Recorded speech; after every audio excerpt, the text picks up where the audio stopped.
আবার ফিরে আইছি নতুন ভাবে পুকুরে গোসল করবো এখন প্যারি থাকবে না দুটি পাই যাবো এদিকটা মেন গেট অর্থাৎ ওই গেটটা দুইটা আর ওই গেটটা পুকুরে আসতে হবে আবার পুকুরে ওই জায়গা ছিল গাটলা ছিল একটা গাটলা ছিল গাটলা তিনটা ছিল এই যে একটা দুইটা এন একটা ছিল এই সাইডে মোবাইলের দিকে গাটলা কিন্তু তিনটা এই যে অর্থাৎ চারদিকে দাসদাসী ছিল না ওইখানে একটা গাটলা দাসদাসী ছিল যাও হাঁটো এইভাবে কিভাবে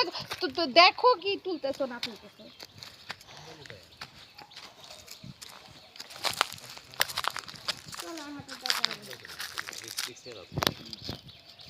ওই দিকে একটু যাও এগুলা তোলো মাছ আছে কিন্তু